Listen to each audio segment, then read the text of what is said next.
Welcome to அனு சமையல். வணக்கம் friends. இன்றைக்கி வந்து நம்ம மீன் குழம்பு எப்படி வைக்கிறதுன்னு பார்க்கலாம். அதாவது நான் பேனில் வந்து பார்த்திங்கன்னா ஒரு 4 டேபிள் ஸ்பூன் எண்ணெய் சேர்த்துக்கிறேன்.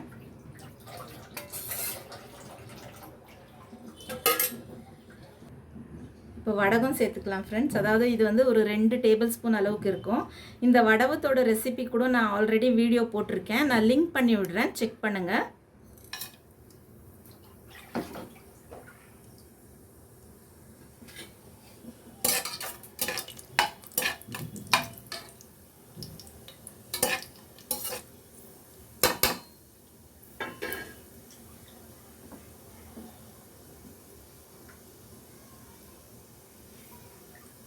கட் பண்ண இந்த பச்சை மிளகா வந்து நீட்டு வாக்கில் கட் பண்ணியிருக்கேன். ஸோ இதையும் நான் 4 பச்சை மிளகாய் எடுத்திருக்கேன். இதையும் நம்ம சேர்த்துக்கலாம்.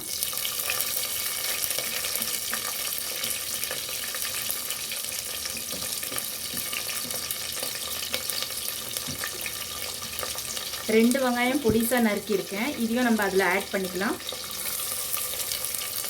ஸோ நம்ம இது வந்து லைட் ப்ரௌன் ஆகிற வரைக்கும் நம்ம இந்த வெங்காயத்தை வதக்கிடலாம்.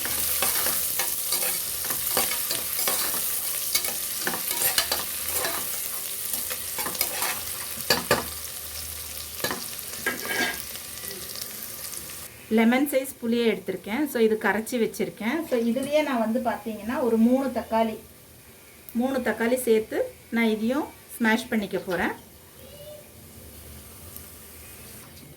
கொத்தமல்லி கொஞ்சம் சேர்த்துக்கலாம். கருவேப்பிலை கொஞ்சம் சேர்த்துக்கலாம்.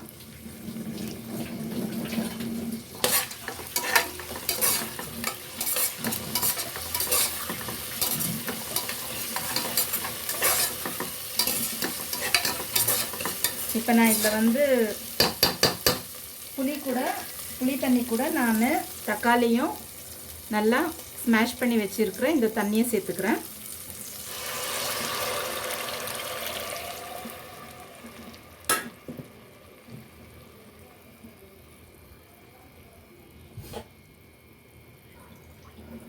இதில் வந்து 5, நான் வந்து காரம் நிறையா சாப்பிட்றவங்க நாங்கள் ஆக்சுவலி, அதனால நான் 5ன்னு சொன்னேன். நீங்கள் வந்து ஒரு 3லேருந்து 4 போட்டுங்க. அதாவது குழம்பு மிளகாய் தூள்.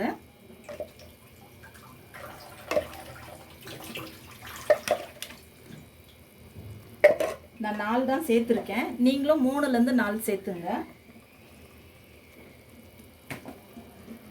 ரெட் சில்லி பவுடர் வந்து ஒரு 1/2 டேபிள் ஸ்பூன் சேர்த்துங்க.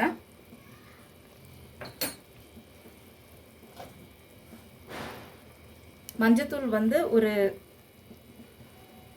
1/2 டீஸ்பூன் அளவுக்கு போட்டுங்க.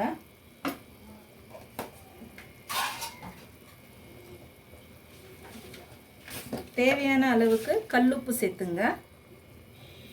காரம் வந்து நீங்கள் கம்மியாக சாப்பிட்றவங்களா இருந்தால் கம்மியாக சேர்த்துங்க, நிறையா சேர்த்துக்காதீங்க.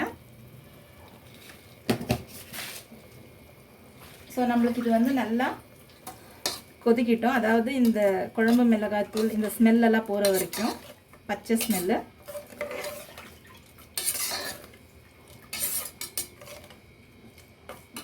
ஒரு 3 to 4 மினிட்ஸ் அது கொதி வரட்டும்.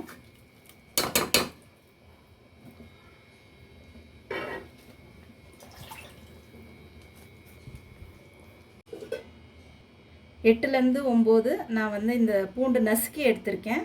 ஸோ இதையும் நான் இதில் சேர்த்துக்க போகிறேன். பாருங்கள், நான் வந்து நல்லா கொதிச்சிருச்சு. பாருங்கள், எண்ணெயும் பிரிஞ்சு வந்துருச்சு. ஸோ இப்போ நான் வந்து கெண்டை மீனில் வந்து பாதி வறுக்கிறதுக்கு எடுத்திருக்கேன், பாதி வந்து குழம்புக்கு எடுத்துக்கிறேன்.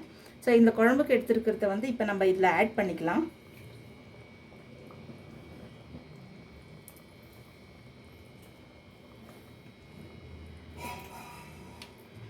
மாங்காய் இருந்துச்சுன்னா மாங்காவும் ஆட் பண்ணலாம். நான் இதில் ஆட் பண்ணலை. பாருங்கள், இது வந்து ஒரு 3 to 4 மினிட்ஸ் குக் ஆனாலே போதும். மீன் சீக்கிரம் குக் ஆகிடும். ஸோ ஒரு 3 to 4 மினிட்ஸ் குக் ஆகட்டும். இது பாருங்கள், 3 to 4 மினிட்ஸ் ஆயிடுச்சு. மீன் வந்து நல்லா குக் ஆகிடுச்சு. பாருங்கள், இதில் எண்ணெய் கூட பிரிஞ்சு வந்துடுச்சு. ஸோ இது வந்து ரெடி. ட்ரை பண்ணி பாருங்கள் ஃப்ரெண்ட்ஸ். பிடிச்சிருந்துச்சின்னா லைக் பண்ணுங்கள், ஷேர் பண்ணுங்கள், கமெண்ட் பண்ணுங்கள். Thank you friends.